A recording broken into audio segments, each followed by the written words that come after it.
Are ghosts real? Several recent encounters suggest there might be more things in heaven and earth than we can dream of. So are werewolves just a Hollywood creation, or do half-man, half-wolf creatures really exist? Now, tonight, we kick off our Conspiracy Theory Month series, which was a... The legend of the vampire actually goes back for centuries, and it exists in some form or another in almost every culture. In fact, some people believe the first vampire story was in the Bible. Well, for decades, only crackpots and crazy people believed in UFOs. That's what I thought anyway. And then in recent years, it turns out that governments have been taking them seriously all along. Try and clear up an ancient mystery with the help of a prominent veterinarian who says she can prove that Bigfoot exists and that he's related to all of us. New reports, 5 pilots coming forward over the weekend saying they've had multiple mid-air encounters with high-flying, fast-moving objects. Good evening, folks, and thank you for tuning in to another episode of Celestial Oddities PairOfNormal Guys podcast radio show. I am one of your two hosts, Garrett Jagaman. And I am Daniel James. And tonight we got a whopper of a show for you. We hope you guys enjoy it. If you do, please hit the share button, share it around to your family and friends, share it on your social media platforms. The more that people check it out, the more that we move up the ranks, the bigger and better things we can do with the show. And we have a lot of fun things planned for you. Tonight we touch basis on a subject that we have mentioned but we haven't yet dove into, and that is on cryptids and cryptozoology, one specific being which we'll talk about in just a moment. For those that are not aware of what cryptids or cryptozoology is, it's the study of animals who have not yet been discovered by science, animals and creatures, and then cryptozoology being, the study of those animals. As I said, cryptids being the animals themselves or creatures themselves. And one of the biggest, you guys might have heard of Mothman and Loch Ness and different things of that, but the king kahuna of that category would have to be Yeti, Bigfoot, Sasquatch, and the other million names that he goes by. So tonight we are going to jump into a little bit about him, about the past and different sightings, different evidence that's been gathered, some findings out there, different theories on who and what he might be or it might be, and really just dive deep into that subject. So if you're listening out there, like I said, hit the share button. You can check us out on Spreaker.com, Spreaker.com, or on the Spreaker app on the app market. That'll allow you not only to listen to the show, but you can leave feedback and comments during the show live, and also ask us questions that we will answer live on the show. So please do that. And also know that we are aired on all online major retailers and streaming devices, whether it be iTunes or iHeartRadio, Apple or Google Music, Spotify, and everything in between. Make sure you check us out. Tell your friends about it. Just search Celestial Oddities, and it'll come right up. And let's go ahead and jump into it. So, Dan, why don't you tell us a little bit about what we're getting into tonight with this amazing and mysterious creature? Well, this is going to be a good one, folks. I'm very excited about this episode, and we are excited to talk about the Sasquatch species, okay? Now, for those who may or may not be familiar with the concept of channeling, and what's called as a trance channel, where you can put yourself into an altered brainwave frequency state and communicate with, higher dimensional entities. And I have actually channeled the Sasquatch Collective. Okay, now this is available to watch for free on my YouTube channel, which is Daniel James.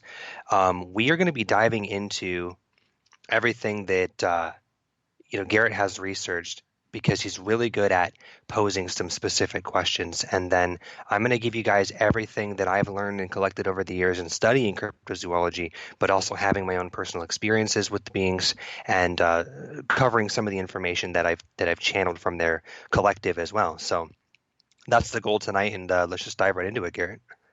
Absolutely. Now, for those out there that have listened, everyone has heard the name Bigfoot, the Sasquatch, Yeti, Abominable Snowman, all the different species of this creature that have been cited over the years. And, most people don't think much more than just a face value of it.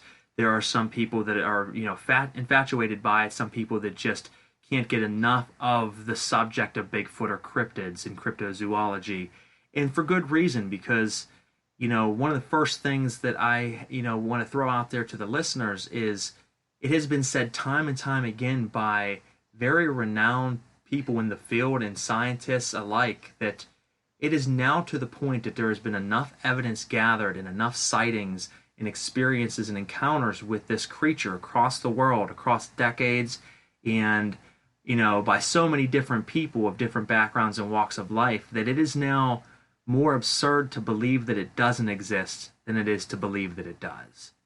And I think that hits home because I truly believe that at this point. It'd be one thing if there's a few sightings of this creature or of these creatures, but there has been thousands upon thousands on an annual basis. I believe the statistic is there's roughly 500 sightings across the world, most of which are in North America. You have in the higher states of the United States, a lot in Canada and British Columbia. But it is not just seen here. It is seen in Australia with the Wendigo. It's seen in many different walks of life. And it's just fascinating. And, there's been a lot of evidence and things gathered over the years.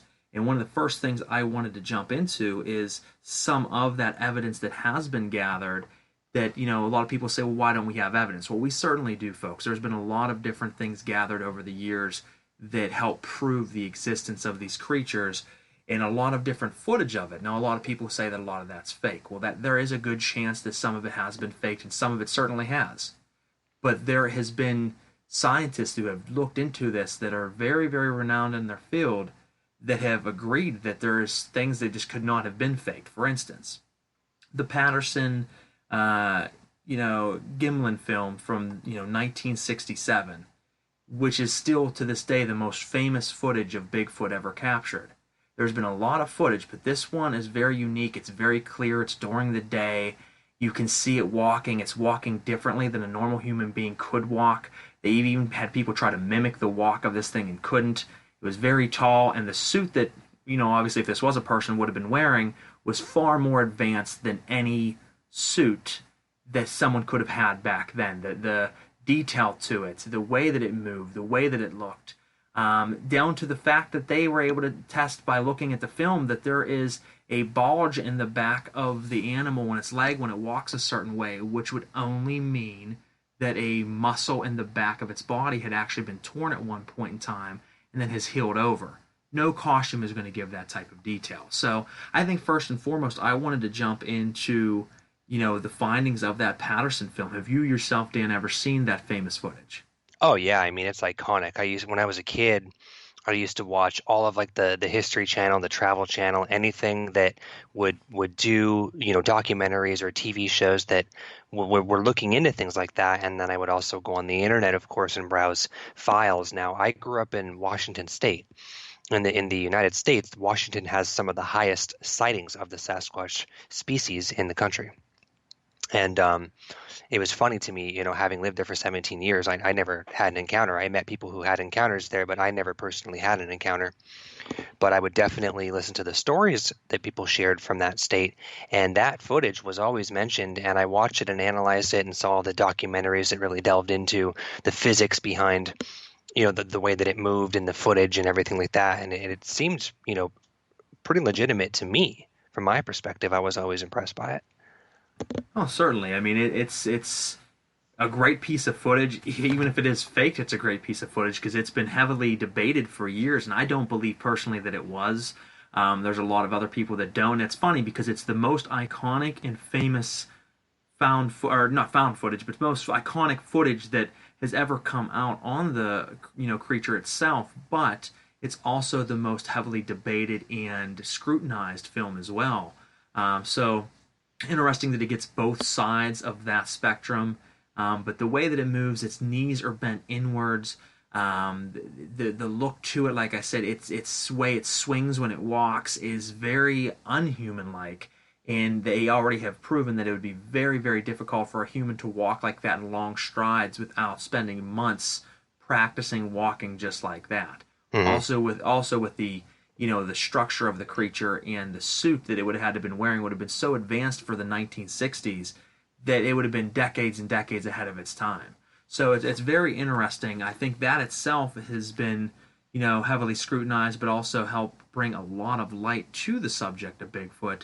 And then I think for a lot of people out there that know a little bit about this, the second biggest thing out there, I think, in the evidence side of everything would be the foot castings. There has been thousands of foot castings found over the years, some real, some I believe obviously have been faked, but there's a lot of things similar between the castings. And what is called dermal ridges. Scientists study dermal ridges, which, in essence are surface ridges on, the front or the epidermis of your palms and soles that, have your open sweat pores and things like that. And they're different between apes and primates to humans to different animals. And they have proven that one thing similar between a lot of different castings is that the muscles shown in the castings or in the footprint show a muscle or a bending of an area of the foot. And I can't give you the scientific definition. I'm not that good, but apes are able to grab around trees. They're able to grab things. Their foot bends in a different way that a human can.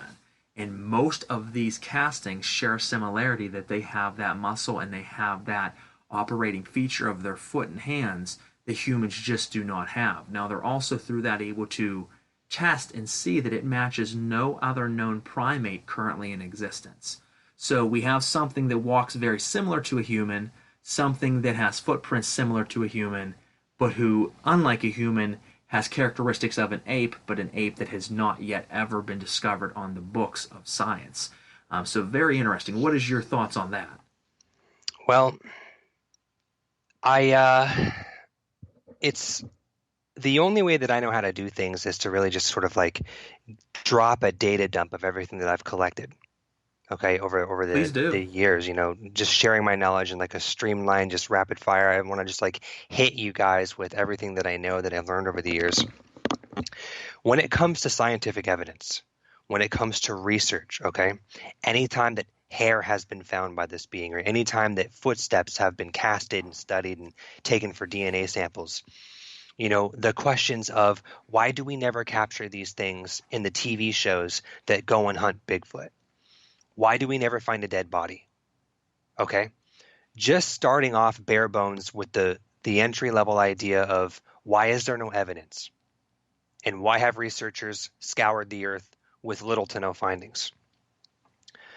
I got to get a little conspiratorial on you guys and tell you that there is an agenda here that withholds a lot of this information, not just about the Bigfoot and the Sasquatch species, but more deliberately about the entire cryptid universe. Okay. And when we're getting into cryptids, I mean, I would love to talk about more of the other species and the races, but I mean, you've got like goblins and trolls, you've got fairies, you've got, dinosaurs that are extinct. You have, the Mothman and the Wendigos, and the list goes on. And we have personal sightings and we have personal experiences of these creatures, face-to-face encounters, but you never have a lot of hard evidence. Well, what if I told you that there was a smear campaign? Okay, that was agenda-based to keep a lot of the disclosure of the existence of these creatures hidden from the general public. Okay, I know we don't have a lot of time to really dive down that specific rabbit hole as we want to talk about the Sasquatch specifically, and I have some stories to share. But what I'm telling you is there's a bigger reason as to why we have no evidence, why the scientists can't produce a lot of proof or results from anything, why there are no corpses. Things like that. So I believe that our leadership, the ones in charge of our societal decisions, they do keep the presence of these beings hidden from us.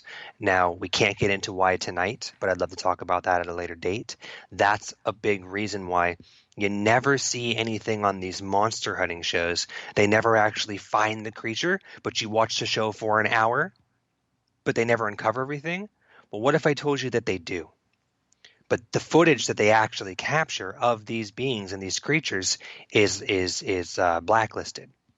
They cannot air it. They can't release it online. They can't put it on the TV shows because the general population is not supposed to know that these beings actually exist. And that's kept from us.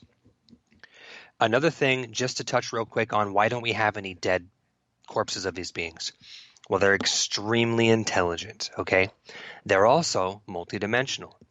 The Sasquatch species specifically, I can't speak for all of the cryptids that exist, but the Sasquatch specifically are a much older race than humans, okay? They were actually conceived, created prior to man's inception. I've also been told that they were seeded from the Andromedan system. Okay, so they're not even innately from Earth, but they were seeded here long ago. Now, due to the fact that they're an older race. They've gone through other forms of evolution, and their DNA is slightly different from humans in the sense that they are multidimensional. So they can travel via portals. They can disappear in and out of our physical reality at will. And this is something that I myself and others have witnessed. And not only can they shift in and out of our reality through frequency and portal systems, but they also are clan-based, okay? So much like an older native tribe or more indigenous people, indigenous humans, they are clan-based and travel in families and groups. So whenever one of them would die, they would obviously take their own. And, I don't know what they do with them. I'm going to be honest. Maybe they bury them. Maybe they take them into another dimension. But that's why we don't have any physical remains of the corpses, is because they're never alone for very long. And when one of them dies, they all know, and the body is taken with the family. So that's another reason as to why we never find a dead body of one. Let me tell you a little bit, just to touch one more on that agenda-based idea that they are kept from us through a smear campaign of silence and secrecy. We can't talk about why tonight because we don't have the time, but I can tell you that when I channeled the Sasquatch Collective, I wasn't talking to one of them specifically, but more like a representative of their species. Okay. And one thing that they told us, which you guys can hear in the YouTube video, is they said that they're actually hunted and sometimes killed by our leadership. Whoever is in charge of this type of decision, who keeps their presence hidden from us, are also responsible for hunting and killing cryptids to keep their presence and their existence hidden from mankind. Okay? I know that's a bit extreme, but if you really think about it, over the hundreds and hundreds of years that we've all been conscious beings inhabiting the earth, in a way that we can communicate in a mass way, we have sightings of these beings. Why don't we have any proof? I think it's because the proof is kept from us, it's withheld. And that's why we have so many personal experiences, including my own. So I hope that informs people from my perspective of why I believe that we don't ever find corpses, and why scientific evidence and DNA is always inconclusive and never released publicly in a fact-based way from a scientist, okay? Because we as, humans, we tend to only believe and subscribe to what is scientifically proven, what we can find in the textbooks, what we can see on the news, what we can read from, a certified PhD somewhere. That tends to be our tried and true source of information. So if we can't find anything that's conclusive from one of those sources that we usually turn to, then it's either, up to the individual's discretion to believe whether or not it exists, or instantly usually discredit it if there is no scientific evidence. So one thing that I'd like to really offer as a new perspective is choosing your own belief structure that sometimes is more subjective and unique to you outside of whatever our science and our industry professionals have to offer us. Because if an industry professional studies a sample of hair and it comes back as something that we don't have registered in any database in terms of genetics and DNA, he might not legally be allowed to say anything. And if he does say something, there could be repercussions for that to that individual. So what that means is you can't always trust the scientists and the news to give you the truth if there is some sort of agenda-based campaign that tells the professionals that they cannot disclose that. So that's my perspective on the validity of their existence and why it's withheld from us and why it can be sometimes hard to find proof of it. So I have a lot of other things I want to talk to specifically in regards to the Sasquatch, but why don't I hand the baton back over to you and see what you think about all that, and then tell me where to go next. I mean, as normally with me and you, Dan, or you and I, we do tend to feel similar on a lot of things, and you couldn't have said it better. I believe that there is knowledge of these creatures. I believe there is evidence. I believe there is bodies and corpses. I believe that has been withheld from us for various reasons. And as Dan said, we can't dive too deep down that rabbit hole tonight. Maybe another episode on that. But For sure. I would like to plant the seed of one of the biggest reasons that could be, because a lot of people would say, why would they hide it from us? What's there to gain? Think of it this way. What is one of the biggest things in the world? One of the biggest money makers, one of the biggest reasons for war, one of the biggest reasons for your belief system is religion. Yep.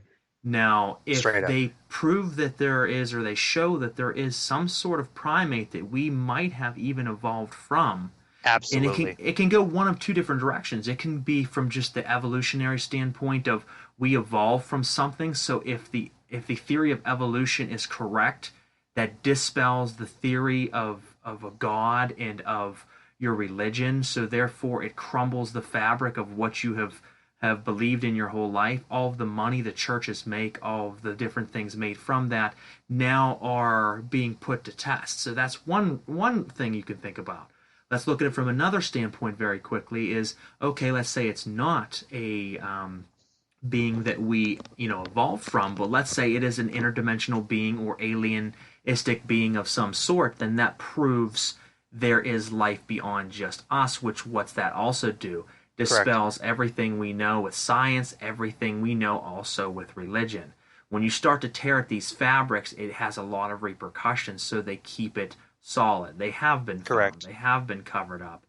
They are not allowed to, in all cases, scientists able to release all of the findings that they have.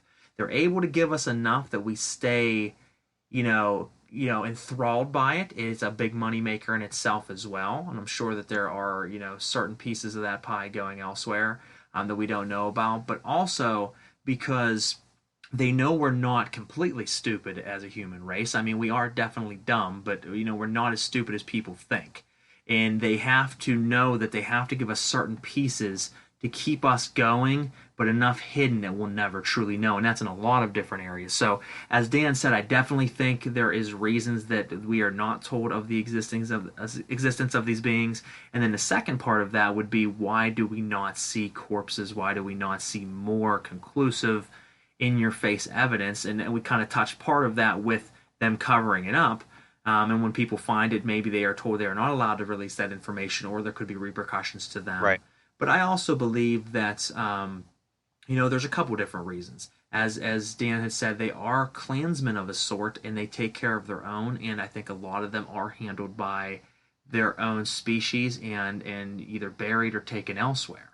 I also believe that the woods and forest can have a big part of that as well, because in very foresty, dense areas, corpses and bones do actually disintegrate and rot at a much faster rate. And that has even been said by scientists that there's a good, possibility that just it rots quickly, so therefore there's not a lot of findings there as well. But it's not out of the realm of possibility for a creature like this to exist, because a creature like this once did exist. Yep. Gigantopithecus is a species of grand ape that did exist at one point in time in history. Very large scale, 7 to 9 feet tall, walked like a human being, flat-footed, very hairy, very evolved. Now it is said to be extinct, but who's to say? There's a lot of things in this world we don't understand, and a lot of things that can linger around, and if they are very smart, if they know how to keep hidden, if they know how to stay away from the public eye. Woods are very dense. Everybody thinks, okay, yeah, there's a lot of forest right there, but they don't realize how thick the forest is until you are a person who has walked into dense forest and hiked for days in dense forest, and then you get a broad scope of how deep the woods really runs. And it's not beyond belief to, know that people aren't seeing it. People always say, why wouldn't you see more of them? People don't see what they're not looking for. Right. And you're not looking for it. So how are you going to see it? I don't know how many times I've been with someone and I said, oh, look at the deer over there. Oh, look at the squirrel right there. And then people didn't see it. And they're like, oh, I didn't even see that there. Because they weren't looking and it's right in front of them, something so common. But something that's smart and evolved and knows how to hide within the terrain is going to be much harder to see. And if you're not looking for it, you're certainly not going to. So I think that is a big part of it as well. It's just, like I said, the cover-up of it, the rotting of it in the conditions that they're in, and a lot of ones that are found are not able to be brought to light for reasons that would dispel a lot of the things that we've been told, which would have Correct. irreversible consequences. In my own personal definitions, that is the absolute truth. I agree. I think that's definitely the reason why. And I know a lot of people would, say, oh, you're questioning my God, you're questioning my religion. I'm not questioning anything. You believe what you want to believe. I am just telling you from my perspective, I think that is a very big reason that something like this would not be brought out into light, because if it dispels religion and says we did in fact come from a primate and we evolved over the years, then there is no need for religion. There's no need for church. There's no need for the collection plate. There's no need for any of that, because all of it would then have been fabricated. So the thing that you believe in is the reason you dispel things like this. But if you got the facts that things like this did in fact exist, it would immediately dispel everything that you believe. It's funny how it goes backwards and vice versa from one another, but that's truly what I believe, and a lot of people believe, would be the reason behind the fact that we haven't yet found a body. Sure. Yeah, and things like that are paradigm shifting. I mean, total societal structures would collapse in a matter of weeks if they found out that aliens existed. And that's part of the reason that there's such a silenced smear campaign against ETs.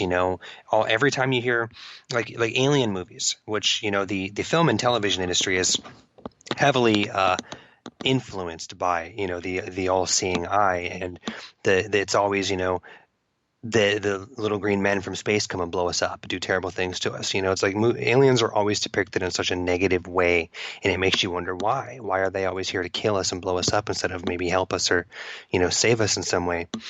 And I think that when a society that's heavily programmed through religion gets deprogrammed rapidly by understanding of the existence of aliens, extraterrestrials, or the fact that we evolved naturally from a local hominid, it's societal structures would collapse. And so I think that that's a really big reason as to why, there is that smear campaign. And so I think that you and I are completely in alignment with that concept. Absolutely. I just think it's definitely an alley to drive down and explore. For those out there listening, that's what's fun about our shows. We give different takes to you about different subjects, and common subjects you might have heard before, but a different take on it. Is, there's a lot of different theories on this creature, and a lot of different things that people don't normally talk about nor dare talk about, and that being definitely one of them.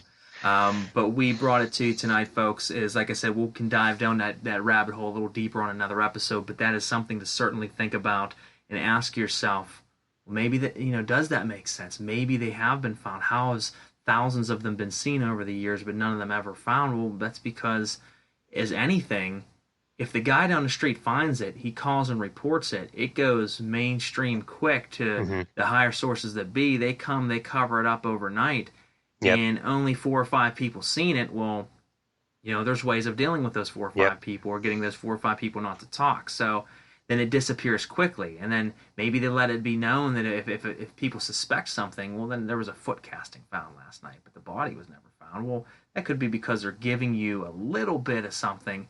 As most scenarios out there, they do give you a little bit of something, whether it be a piece of truth, and then they hide most of it, or it be something to side rail you a little bit, and it be a complete false flag. That's an option as well, but I think that's definitely a take to think about on this specific creature, because they have said that there's definitely ways a lot of this could be faked, and there's people out there doing that, certainly. I watched a special that they have. There was a famous film that was shot by Lori Pate on Memorial Day back in 1996. She filmed this filming of a creature on an opposite hillside from them on a fishing camping trip, and it looks to be some type of ape-like creature, and it's flying across this hillside. I mean, it's maneuvering over these rocks and terrain. It's such a rapid pace, and you would think, okay, there's no way it could be a human. Now, they did several tests to try to either prove that this was real or dispel that it was. And it could go either way. They got the fastest runner in the world to actually come and mimic the pattern of this ape-like creature to see if it could move as fast as the ape. Right. And they did a lot of other things. And they actually proved that the human runner, was much, much faster than the ape. So it kind of disproved, okay, well, then it very well could have been a person faking it, but they've never proven that. But it brings me to a point that everyone thinks when they think of Yeti, they think of Sasquatch, they think of Bigfoot, the Wendigo, all the different names out there for this similar creature. They think that they're all the same thing, but what they don't realize is it is often thought that there is actually 17 different species of this same type of creature still living. Absolutely. Look at humans. We have all different heights. We have different body types. We have different skin colors. It's got to be the same way. Look at all the different breeds of dogs and cats.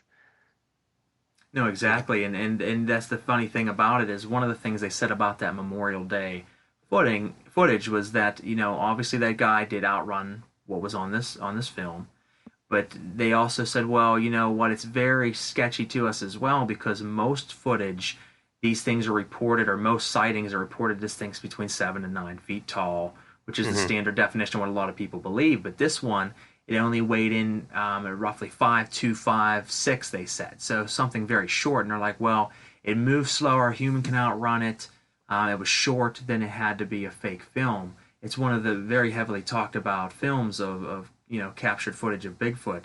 And I just sit back and think, well, why are you thinking it's the same creature as the 7 or 9 foot tall one? It's something similar, but it's something very, very different.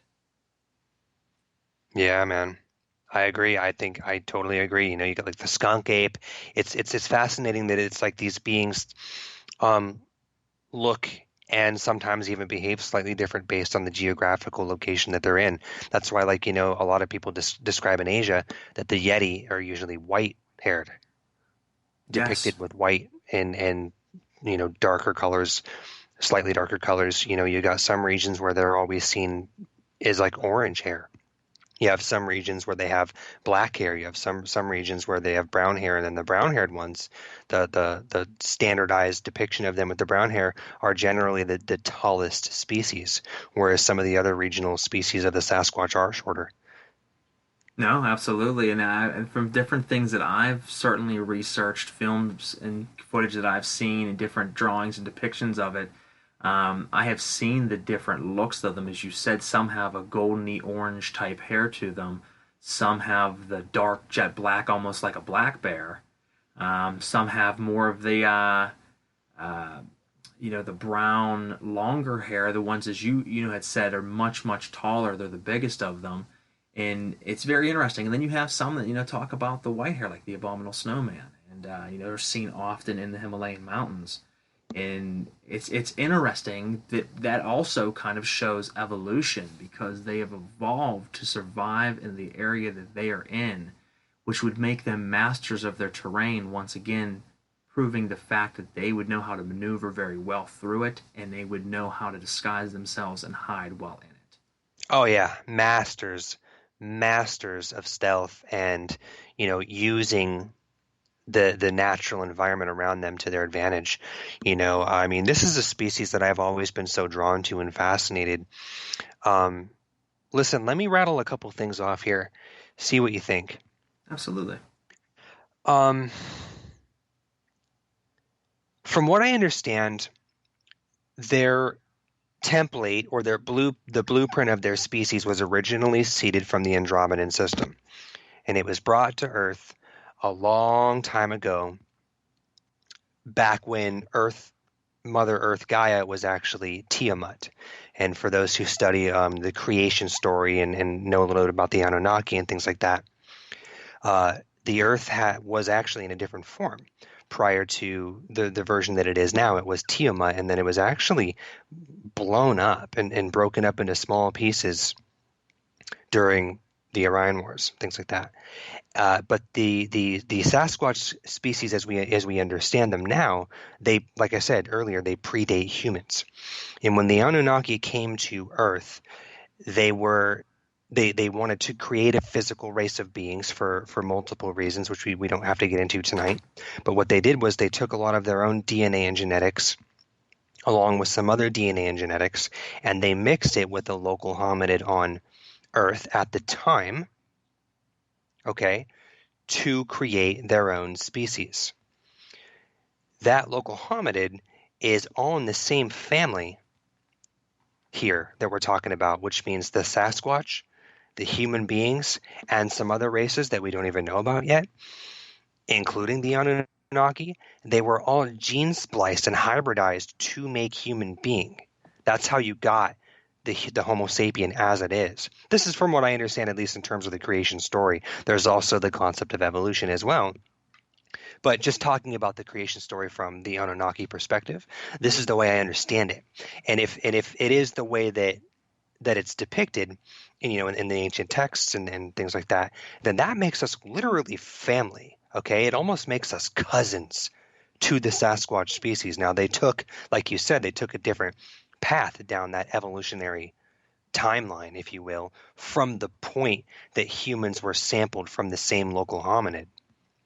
But if the local hominid on Earth hadn't been gene spliced or hybridized from the Anunnaki at the time using advanced technology, then we probably would have literally evolved into being the Sasquatch ourselves. And this is the way that I understand it from my studies.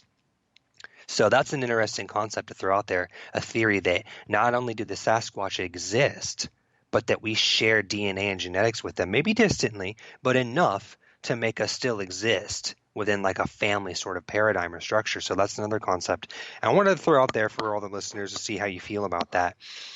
Because I'm somebody who not only do I believe in aliens and do I believe in Sasquatch, but I also try to, speak about them in such a matter-of-fact way that, people can really see the research that I've done and the information that I've come into over the years of my studying and, look at this from a little bit more of a concrete perspective when you don't have the scientific textbook evidence from the official outlets to give you whatever proof you need. This is all we have, guys.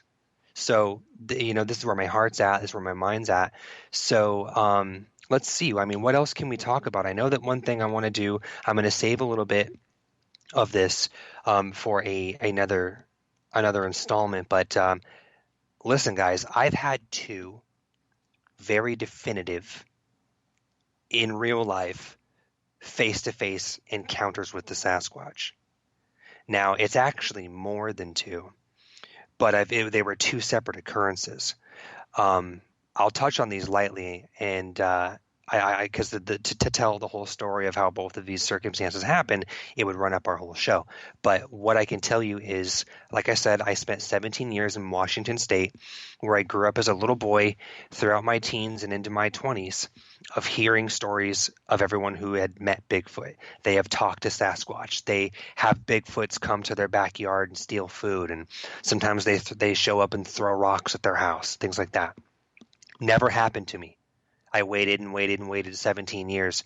Never happened, okay?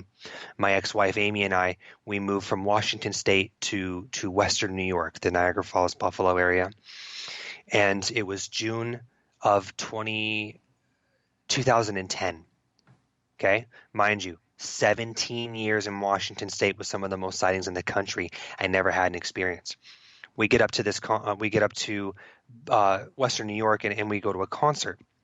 The concert was in Big Flats, New York. Big Flats, New York is not like Niagara Falls or Buffalo. It's more forestry, and there are hills. There's a lot of rolling hills. There's a lot of, very scenic routes to drive if you want to go on a road trip and things like that. And there was a concert that her and I had gone to. You might be familiar with some of the bands, Garrett. There was Static X, Mudvayne, Zakk Wylde. Oh, absolutely, all of them. Loved all of them. Seen all of them. They're all great bands. Yeah. There's a couple others. Bury Your Dead was there. Okay, wow, throwback. Yeah, weird, right? Like Bury Your Dead, Mudvayne, Zakk Wylde. That was crazy. So, anyways, moving on. So we go to this concert, and it runs really late. The concert ran late into the night, and we didn't want to stay out there overnight. We wanted to drive home. So Amy and I, we get to driving home, and we're about an hour into our trip. Mind you, we're an hour and a half from Niagara Falls, where we lived, where my family was. And all of a sudden, my car breaks down. How cliche. I mean, we're talking about as cliche of a setting as it can be. My car breaks down in the rolling hills of Big Flats, New York. I couldn't have planned a better scenario. Turns out the alternator took a shit, so the battery died. I was driving on like a pre-charged battery from the alternator, and then it just burnt out. So her and I passed a rest stop like a mile back, and the car breaks down. We're sitting there in the dark. Okay, there are no houses, no street lights. It's a 2-laned highway that we're on, and the nearest rest stop was about a mile back. So we're sitting there in the car, and I call my family, and nobody can come pick us up at 3 in the morning because we're almost 4 hours from the house at this point. So we're stranded, and we go, okay, well, why don't we just walk to the rest stop?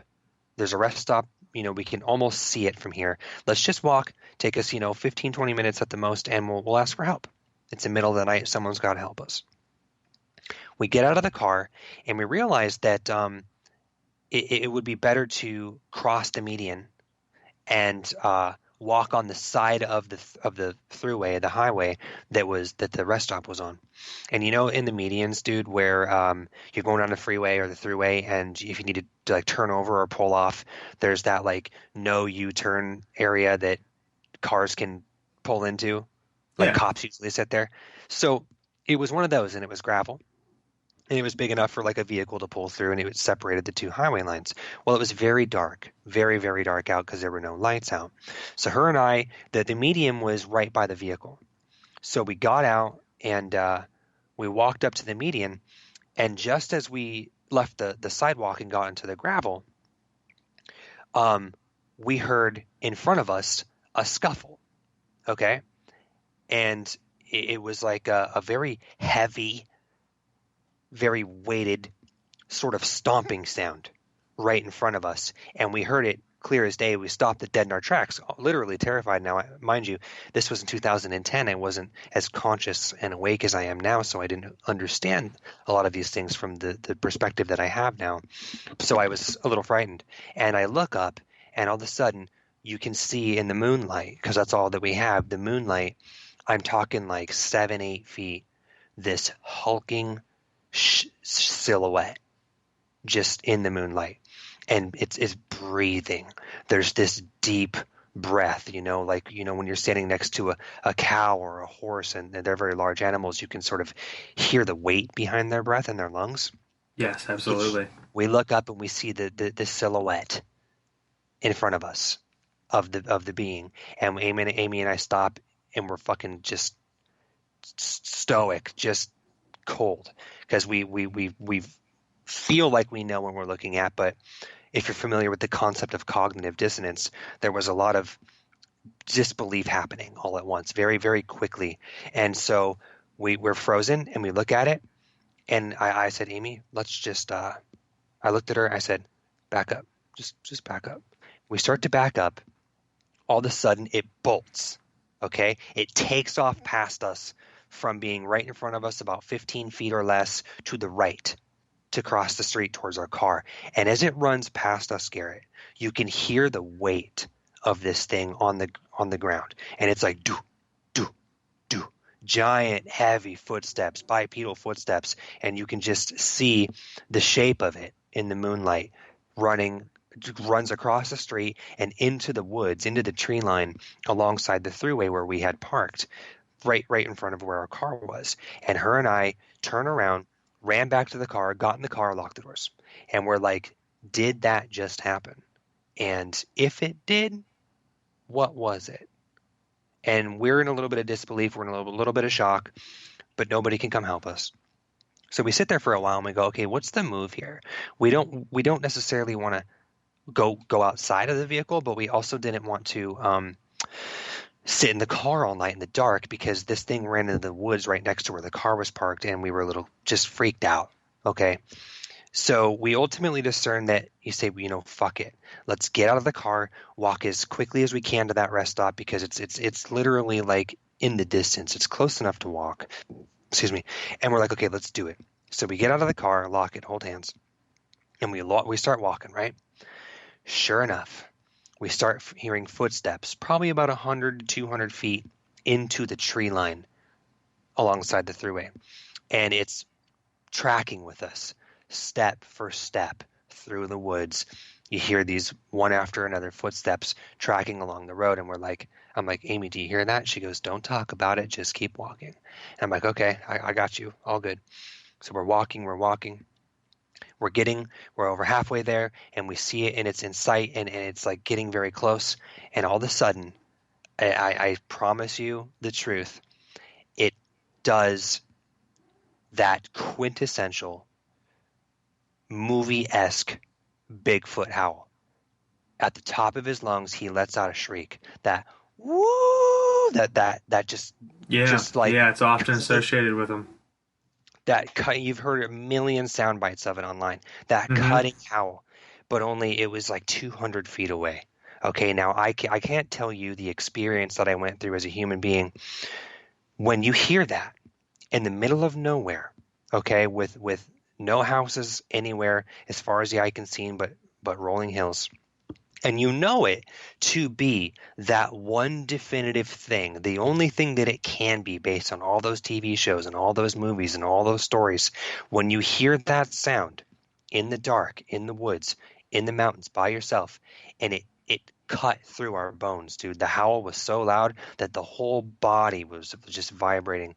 You know it to be one thing. There's really no experience like it. I can't explain what it felt like, but we knew in that moment, if there were any doubts that it was a Bigfoot or a Sasquatch, we knew at that moment that absolutely that's what it was. So just to recap with you, we saw it right in front of us, 15 feet away, 7 to 8 foot tall, massive figure standing in the moonlight. We heard him breathing. We saw him run past us and stomp through the gravel into the woods. Then we walked to the rest stop, and we heard it do the howl, the screech, less than 200 feet away from us, which was clear as day, which was a very definitive experience for us. And I thought it was so ironic that I lived in Washington State for 17 years and never had my own experience. I'm in New York for 1 week. Okay, we went to the concert the following weekend after we moved across the country, and that's when it happened. So that's my first personal face-to-face account with the Sasquatch species. And Amy and I, she's not quite as open to a lot of the more spiritual things in that way as I am or I was. She knew in her heart of hearts that we had encountered that being. Okay, so that's the first experience I had in 2010 in New York. What do you think? Well, my first question is, that's incredible, but the first question would be, did you at any point in time during that encounter feel in danger? Because obviously it was a surprise to you and it was startling, but did you feel threatened? Not for 1 second. He had me dead. He had me dead to rights if he wanted me. I was 15 feet in front of him, and he's double my height. This thing was... It was orchestrated, dude. It was synchronized. When I channeled their collective, which they actually called themselves the Condé, I don't exactly know why they gave me that name, but that was a name that they gave me that could represent more of their species in a non-physical way. Like the Sasquatch, I believe, is a name that humans have for them, but I think that they as a race may have other terms for their own species. And you said it was called what again? The Condé. It's interesting. Yeah, right. I never heard of the word in my life.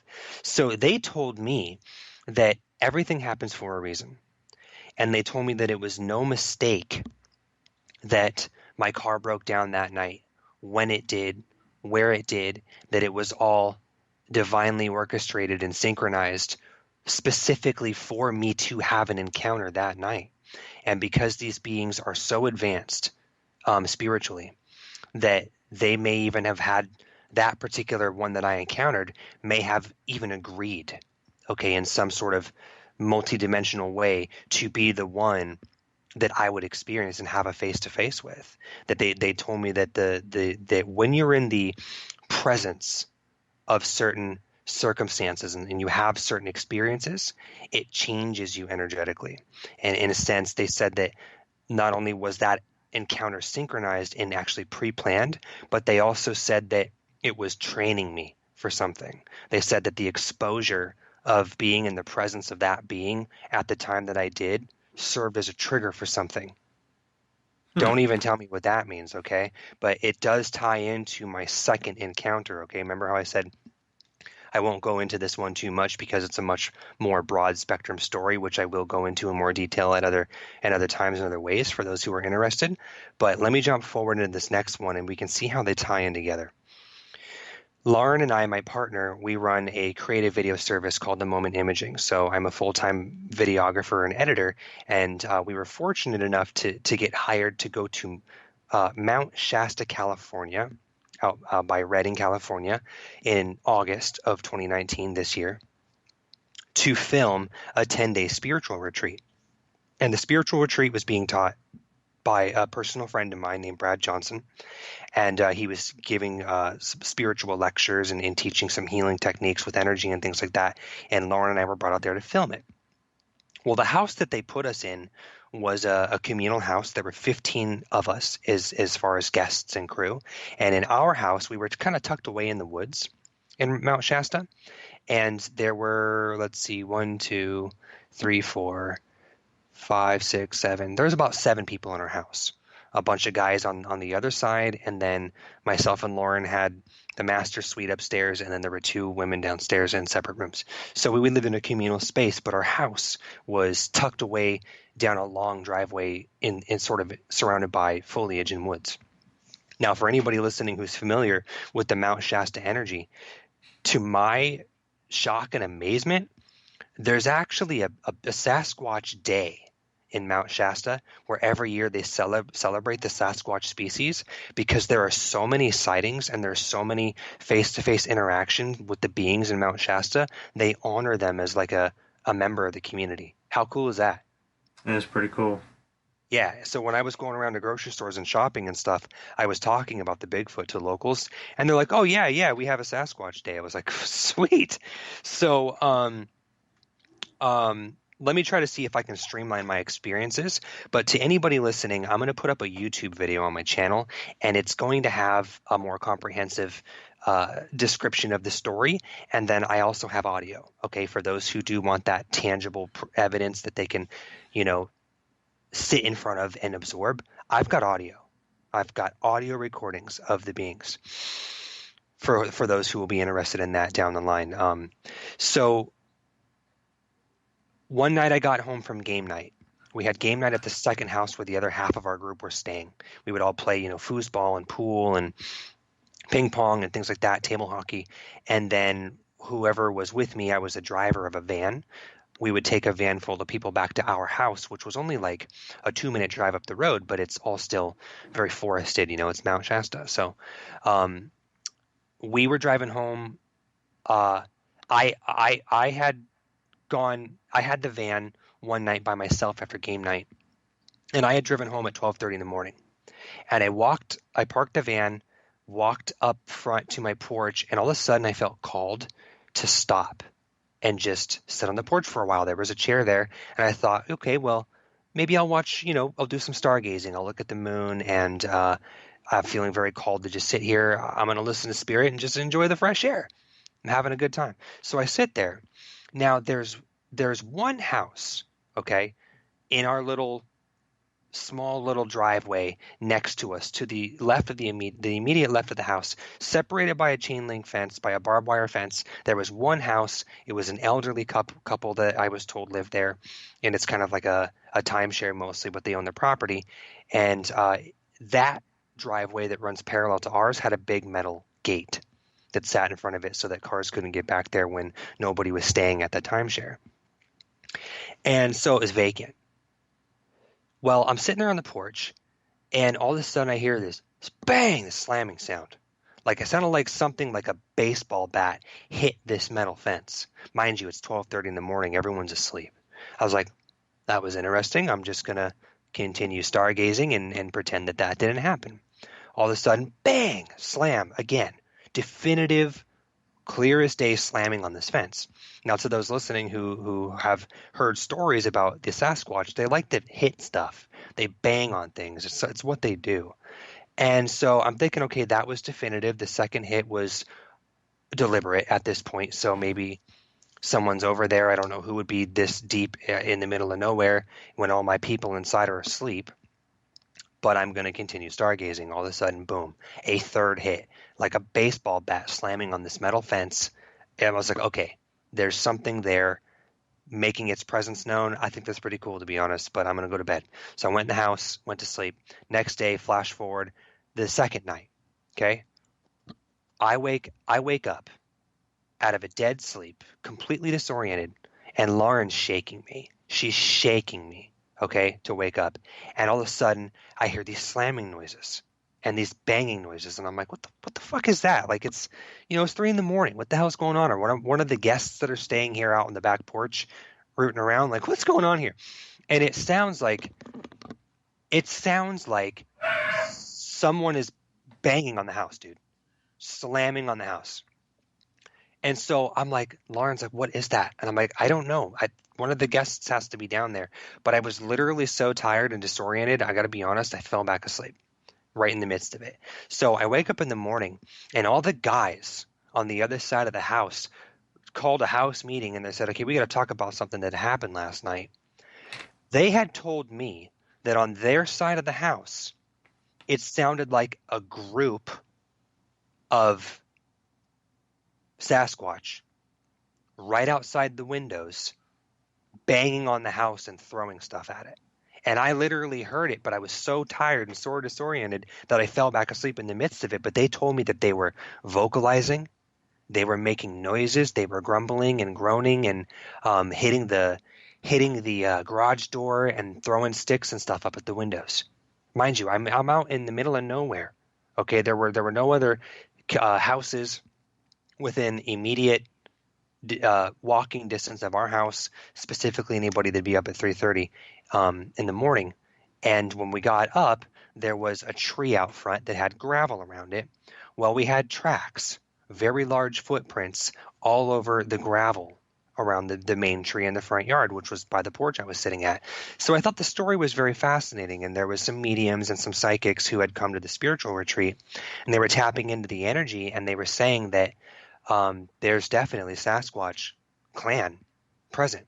So flash forward, I'm going to summarize here, but flash forward, the next couple of nights, there's a guy there named Alexi. And it's funny because he actually lives in my hometown in Olympia, Washington now, but he's from Alaska. And he's from a native tribe who actually acknowledged the Sasquatch people as a total, race of beings that we share the earth with. And he said he shared stories about how in their Alaskan tribes that they would have open interactions with them in a very peaceful way. Well, Alexi having ties to the Sasquatch from his tribe, he was open to connecting with them after they fundamentally attacked our house. Okay, it was pretty amazing to hear, like sounded like clubs just beating on the house in the middle of nowhere. It was amazing.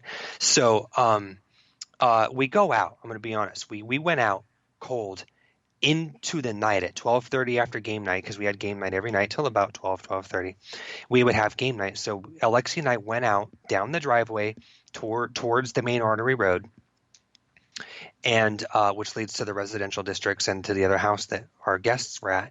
And we were like, okay, well, let's see if we can maybe make some calls. Let's see if we can invite these creatures to interact with us. How amazing would that be? So we walk out there, and all of a sudden, I hear that definitive, freaking hundreds and hundreds of pound weight run through the woods. Okay, now if you can picture this, our driveway is very narrow. It's a 1-car lane driveway. On the left side of it was a fence that leads to the neighbor's yard for the timeshare house, and to the right was was woods and foliage and forestry. We heard a being run through there, and I'm not talking about like a deer. I'm talking about bipedal, 2-foot steps, very heavy, run through the woods. And we go, okay, we got some activity here. Well, based on the fact that I heard knockings 2 nights ago, our house was attacked last night, I think we've got Sasquatch here that are looking to make contact. So we stand there in the driveway, and we start talking out loud and saying hello. And Alexi had told me that there's this clapping sound they make, where if you cup your hands together like a diamond shape, you can clap, okay, in front of your mouth, and it makes this really loud popping sound. And I was like, dude, you got to be kidding me. I used to make that sound when I was in grade school just to be disruptive, and it's so fucking loud that like it's annoying. And I used to do it for fun when I was a kid to sort of just be a jerk. And I was like, dude, I know how to do that. So he goes, okay, do it. So I make this popping sound, right?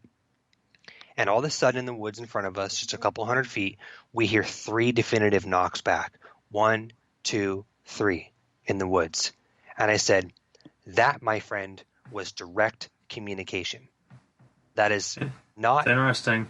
That is not a deer. That's not an animal. That's not a bird at 12:45, 1 in the morning, in the middle of nowhere, surrounded by woods. That is definitive communication. That is intelligent communication from me making a popping sound with my hands. Basically, it's a clap, and then them clapping back, right in the woods in front of us. Now, we sat there and we did this call back and forth for about 40 minutes.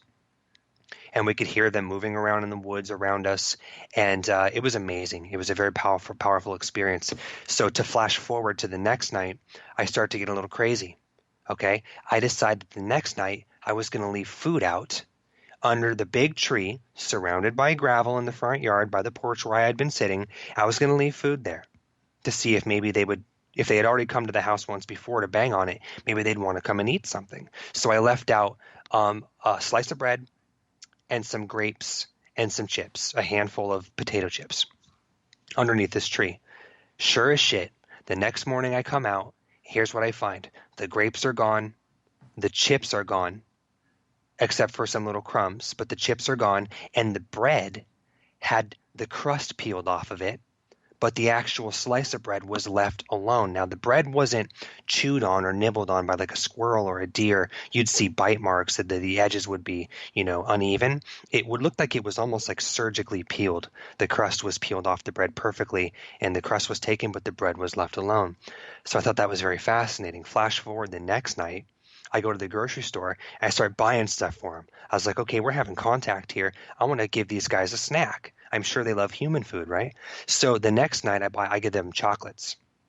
I leave out a bunch of different chocolates, a handful of potato chips, come back the next morning. Sure enough, the chips are gone, but they didn't touch the chocolate. They didn't want the chocolates. Okay? Thought that was very strange. You would think that they would want the sweets, but they didn't. They moved it, but they didn't eat it. So then I get a little crazy, and Alexi and I had been going out every night at this point, and we're doing our calls, like we're meditating. I know we're meditating in the backyard. We're doing a lot of like heart-based exercises where we're allowing ourselves to be open to this type of contact, freeing out and clearing any fears or negative beliefs that we have that we're in any danger, things like that. We're doing the energetic work and the heart-based work and the physical work by being out there in the woods in the dark, being open to contact, because it's a very vulnerable thing when you know that you have these beings present and you're out there to address them directly. That's a big trust thing. And we're out there every night, dude, meditating under trees. One night, Alexi said that like not even 10 feet away, dude, I'm talking like almost you could reach. We had been sitting under this tree for half an hour. Didn't hear a peep, not a sound from them. We couldn't get any callbacks. We didn't hear any walking, no activity, right? Well, just as we're about to leave, Alexi looks up to the right-hand side. There was a bunch of bushes, very tall bushes to his right. In the moonlight, he saw what looked like as a giant shoulder and an arm that was resting on a tree branch. And he said the second that he saw it, it pulled its arm into the darkness and backed up. And we heard a little footstep right next to us.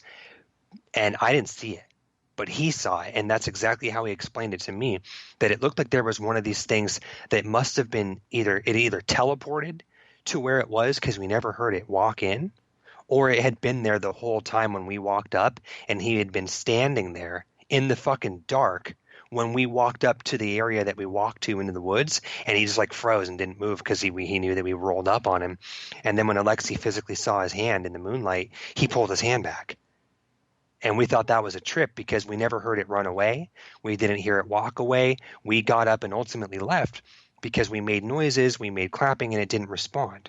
But there was one like 10 feet from my buddy standing there in the woods. So flash forward, I start getting ballsy. And this was the the last night that we stayed. Here's what happened. We're driving home. And I have a van full of people, okay? I have a van full of people with me from game night. It's 12:30. We're going down the main artery road, which we have to make a right-hand turn into our driveway that goes down into the woods to the house. I promise you, as real as I am talking, I have a van full of people that witnessed exactly what I'm going to explain to you. I'm driving the car. Lauren's to my right. I got 4 people in the back seat. And in my headlights, I see something. And I go, all right, guys, I've been talking about this all week. Here we go, baby. Here we fucking go. Let's do this. And I'm rolling up, and Lauren and I see a full-bodied Sasquatch running down the road, upright, alongside the right-hand side of the road, literally right where we would have to turn into the driveway to get home. It had placed itself right there. So without a shadow of a doubt, we were going to see this thing one way or another. It was almost like it was there waiting for us. And this is the most bizarre thing that I've ever seen with my human eyes. As we got closer and our headlights were illuminating more of it, it kneels down to all fours because it's running away from the vehicle, and it shapeshifts. Yes, you heard that right.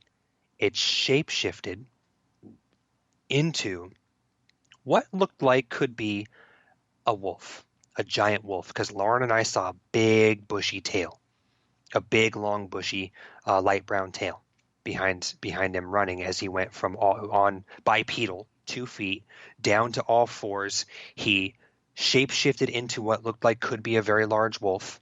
And at this point, everyone is leaning over my shoulder and Lauren's shoulder looking at this, and they're witnessing this with me. So I have a van full of people watching this happen. And then it shapeshifts from the wolf into a black bear, a very young looking black bear.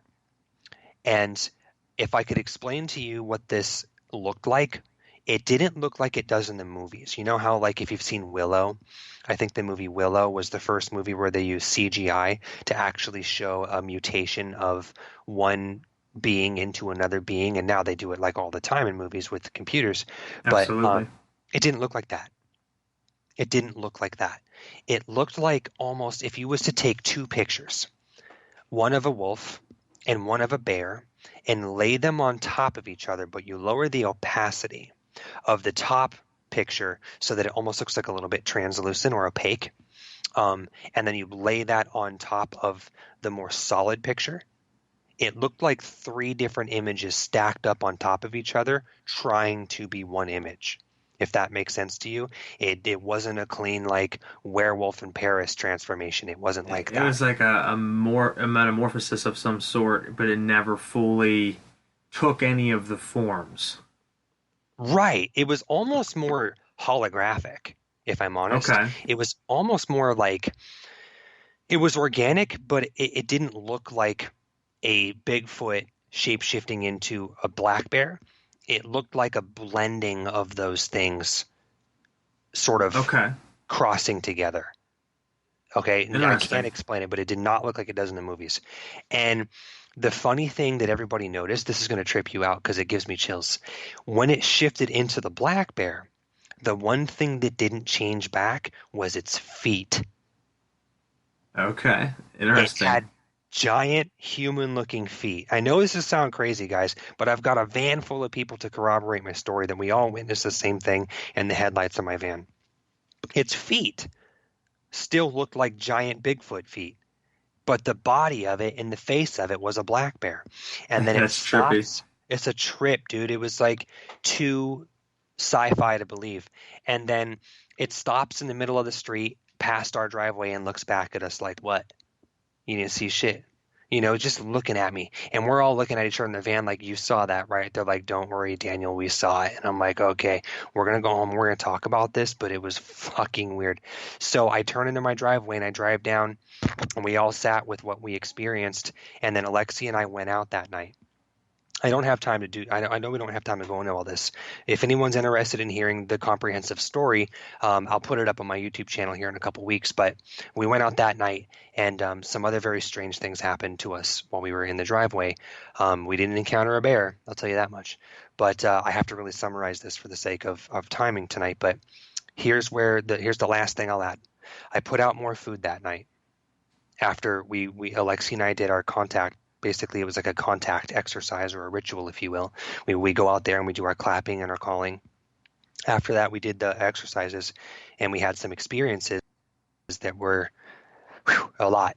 I put out food, and then I placed an audio recorder, a Zoom audio recorder, in the inside of the kitchen window, with the window open, facing the tree out front where I had been leaving the food. Now, my little plan was to be sneaky, was if these guys have been coming up the house for the last 5 nights, and Alexi and I have been having definitive contact with them, then we know they're here. I want to capture some audio, because we've got those non-believers out there, the ones who are speculative, who aren't going to believe my story.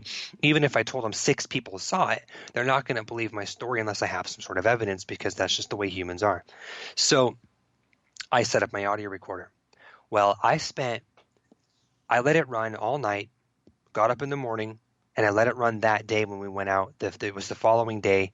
I think the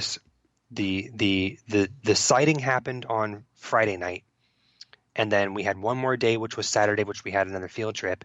I recorded that day, and then it was the Sunday. Everybody was pretty much breaking up and leaving and going their own separate ways. I set up the audio recorder for an overnight and an all day. And I had been listening to it for a couple weeks. I've been so busy since the event. I've just been working nonstop. I haven't been able to go through all the audio. But that night that I recorded was 7.5 hours of audio.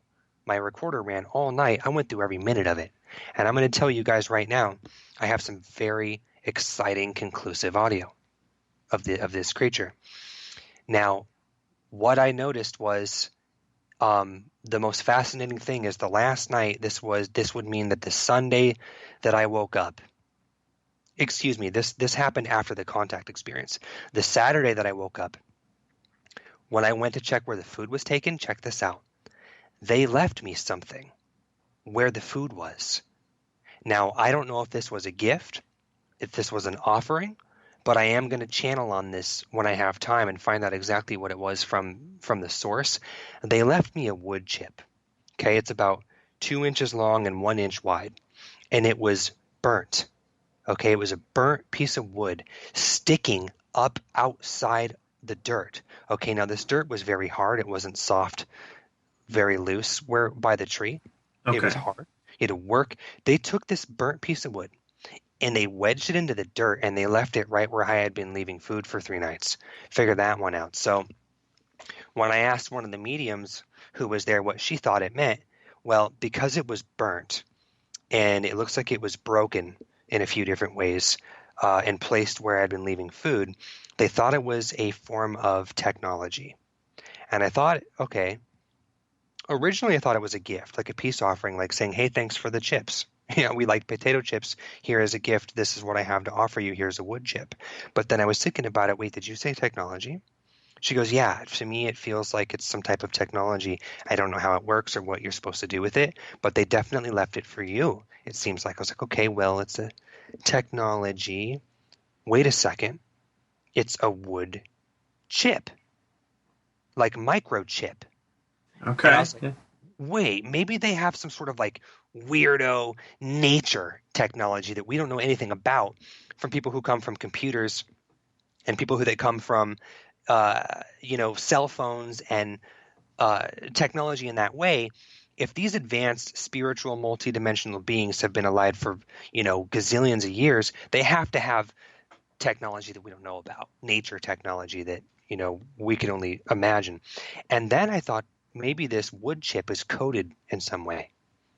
Okay, so I take it out of the dirt, and it was actually kind of hard to get out of the dirt. They really wedged it in there. For anybody who's thinking, oh, maybe it fell out of the tree. No, okay, I had been going to the same spot for a week. The dirt was smooth and hard. Where I had been leaving the food, this was wedged into the dirt when I woke up in the morning, okay? So I'm holding it in my hand as we speak, right, guys? I keep it on my computer desk. It is a wood chip that's been burnt. Okay, don't ask me why, don't ask me how. I haven't figured out what the wood chip is yet. I do believe it's some form of technology. I'm going to go out on a limb here and say that I do believe it's a tracking device. I don't think it was a peace offering or a gift to say, here, thank you for the food. I think that it might hold some sort of coding to it, and we can talk about that more if you want, or at another time, but that's my theory. However, I am going to channel on that, and the findings of the channeling, which will come directly from them, will be in my YouTube video, which I'm going to post here towards the middle of October. So getting back to the audio recordings, I got it, guys. If you want it, I have it. You want vocalizations? I got vocalizations. I've got them banging on stuff and taking like sticks and slamming it on things. I've got them walking around in the gravel by the tree. I can even hear them pick up the potato chips, okay, and eat them one by one. I've got that as clear as day, dude. The audio recording was facing the tree that I put the food at. I got it all. I got them, dude. Not only do I have one walking around the house all night, just rooting around, hitting stuff and walking around in the gravel and stuff, I actually have another one out in the distance, okay, probably maybe a quarter mile away. There was a train track that ran along the main road, which was maybe 2 or 3 blocks away from our house. There was a train track that ran parallel to it, and you could hear the train from our house. You can hear the train in the audio recordings, and I shit you not, every time a train goes by, you can hear a Sasquatch scream at it. At the top of its lungs. I just not like the sound of it because it's disturbing its natural habitat, so it kind of lets out a yell and like protest to it. But exactly. Something you said though, and I want to make sure I threw it in there real quick, is you mentioned the wood chip. You know what's really interesting about that is I listened to, and I don't want to quote the name because I don't remember it exactly, but it was like Montreal Bigfoot Society or Ontario Bigfoot Society, something along those lines, were involved in something, a video of some sort that I listened to, or a documentary, and they were talking about Bigfoot or Sasquatch being a multidimensional being, and that there was a clan of them living near this family home, and they had been there. They've lived there for about 35 years, they said, and over multiple generations. And they said during that whole time, they've always had visitation from these creatures. Yes. And they said that they were peaceful. They were just like a family, a clan. And he said, it's disturbing to think people do try to go out there and hunt them because they're just another group of something out there just trying to live their life and do their thing. But he had mentioned one of the things that's very interesting, and my point behind this is that they would constantly leave him marbles. Very cool. And he has a collection of probably over his family. It's not just him. Over 500, I believe they said, marbles. And I love that. They showed them, and some of them are very interesting. Like it's very interesting because some of them look like regular marbles, but some of them are very interesting marbles. And they leave them there for them as a sign a lot of times that they're communicating. Now, he says, I would love to sit down and actually have, a one-on-one with them. He says, but unfortunately that has never happened. I don't know if it ever will. He says, but we leave signs for one another, and they leave trinkets behind to let me know that they're communicating with me. Now, one of the other things that's really far out, but at the same time very interesting, you mentioned earlier, this gentleman also said that his family leaves out a notepad with a marker. Now, they channel, I believe. I didn't catch that far into it, but I feel like they have to, because he said that he spoke with them and let them know that they can communicate through this notepad, and kind of showed them how the first time.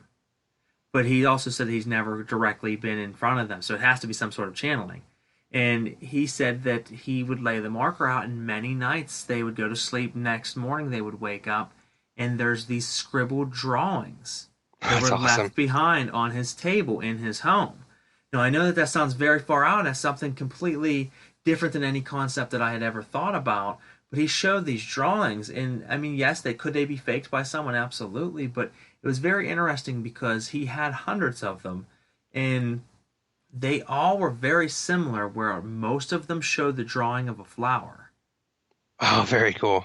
And a lot of them showed depictions of faces.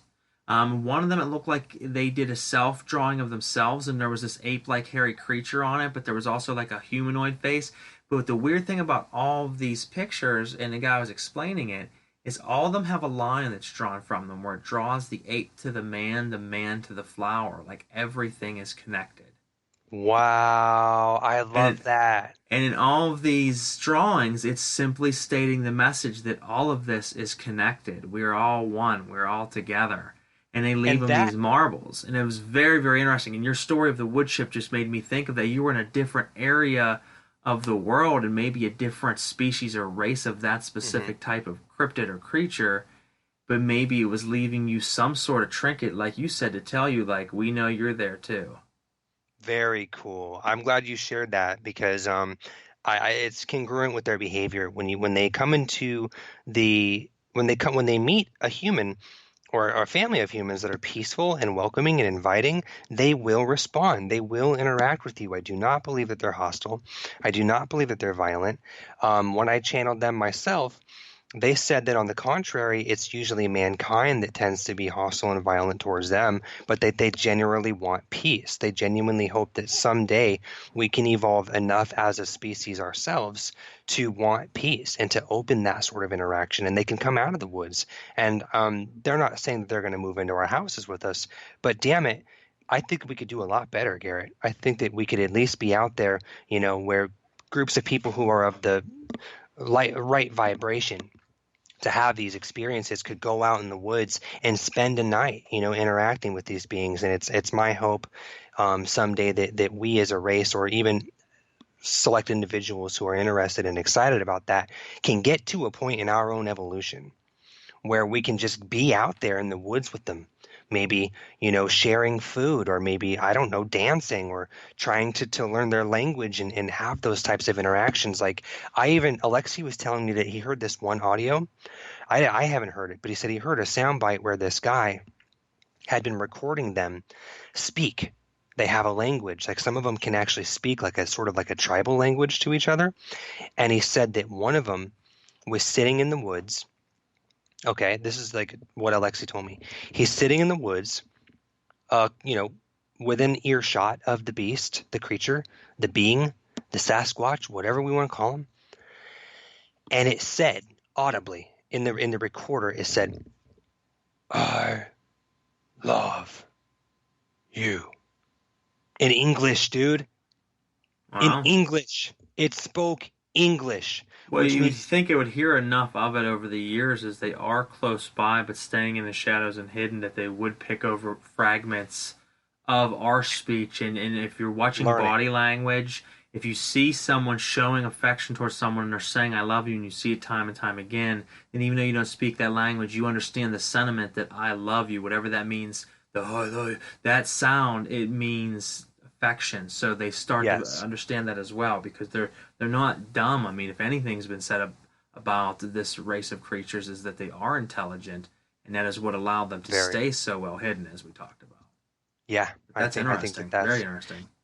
I took Lauren out the very last night. Okay, so we had to leave the house at 3 a.m. because we were an hour from the airport and our flight was at 4:10. So I took Lauren out at like 2:45 in the morning down the trails, or down the driveway where Alexi and I had been going and doing our contact ritual.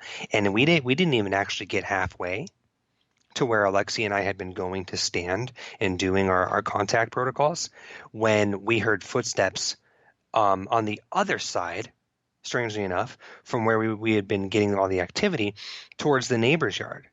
And on their side of the property, where I heard the banging on the fence, we heard footsteps over there, just a couple feet from the driveway entrance. So we stopped. I took Lauren out because she hadn't been coming out with Alexi and I. It was just kind of something that he and I were doing together privately.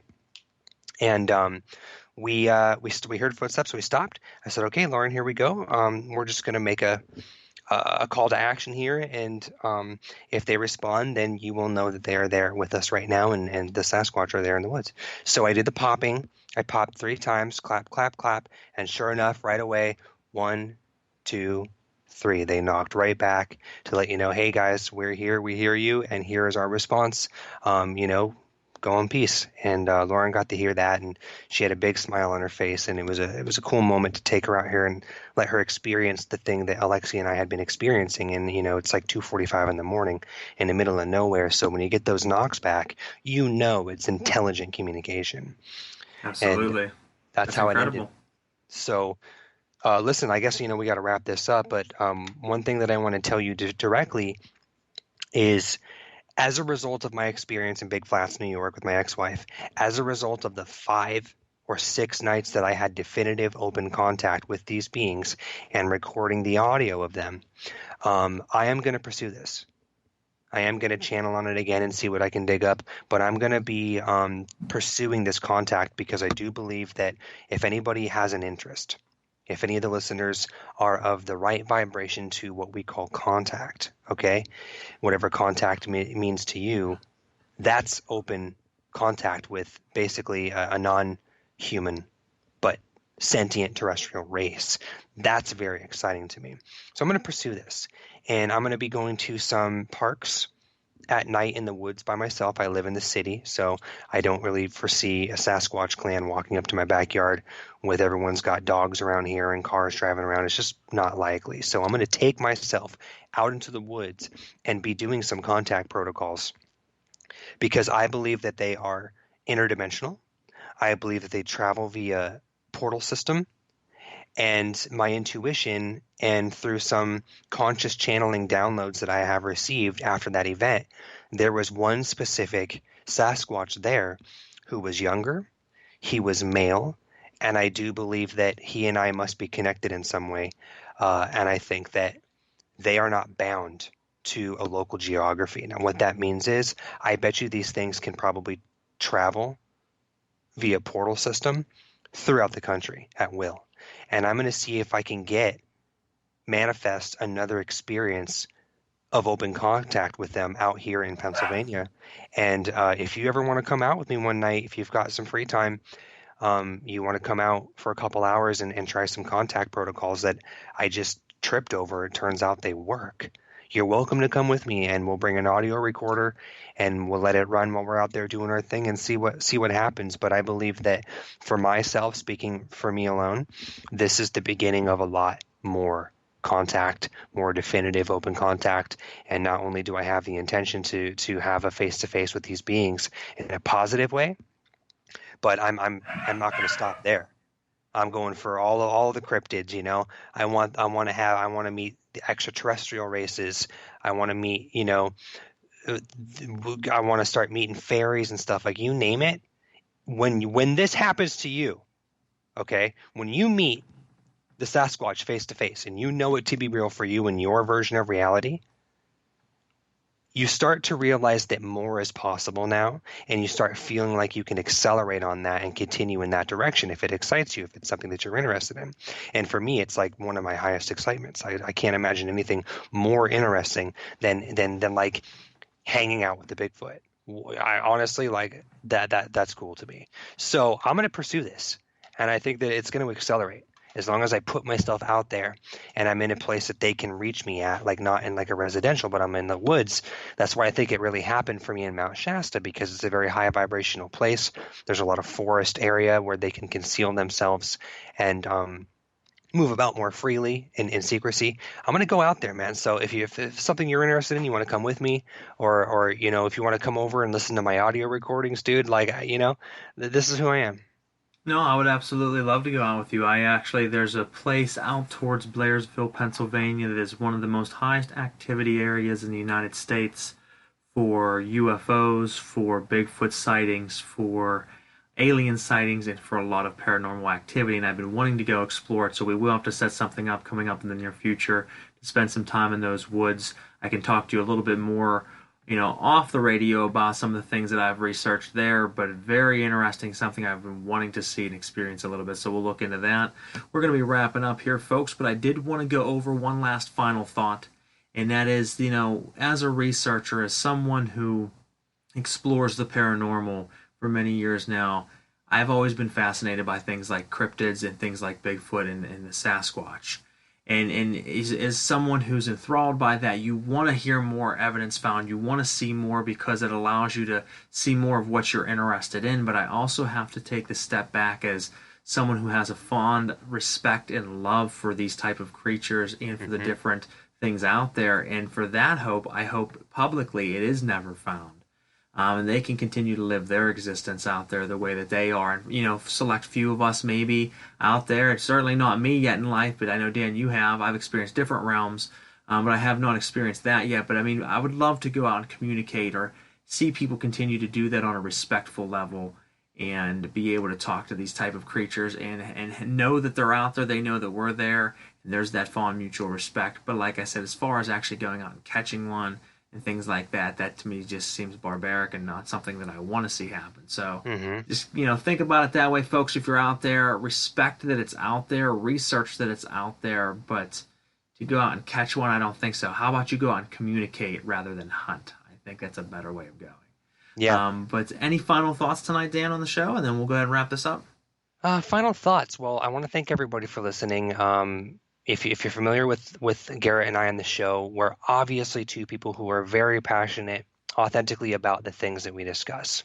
And that's why we're doing it, not only to have fun, but also to create a safe space that people can come to and share their stories with, and a platform where we collect stories. All of these are recorded, and we're building a database of all of the personal accounts and things that you guys are sharing with us. And I think that ultimately someday we're going to be able to build something pretty interesting out of all of the stories that you're sharing. So I personally appreciate you being here and listening to us and sharing in our joy and our passion. And so we're grateful to have you here with us. And anybody who's excited or interested in the concept of Sasquatch or have any stories to share, please don't hesitate to get a hold of either of us and share your experiences with us. That would be awesome. Absolutely, and I do run the other part of this show is it is a two-parter. You have Celestial Oddities PairOfNormal Guys podcast radio show with me and Dan, and then you do have the secondary show that we do throughout the month, which is Celestial Oddities Oddworld Listeners Encounters, and that allows you guys to call in and give us your experiences and encounters that you've personally had. Everything from cryptids to ghosts to possessions to you name it, it's out there. You go ahead and tell us about it. We would love to hear it. So send us an email at brutalbusinessent@gmail.com. Again, that's brutalbusinessent@gmail.com. Let us know that you're interested in being on the show, and we can certainly try to get you on.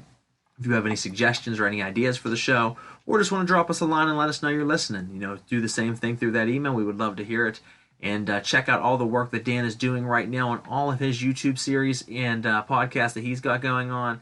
Make sure you check out everything going on at brutalbusiness.com, or I should say teambrutalbusiness.com.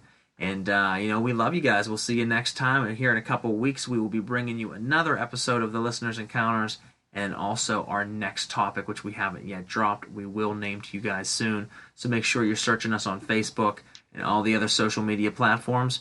We appreciate you listening tonight, and we will catch you guys next time here on Celestial Oddities Radio. Later, guys.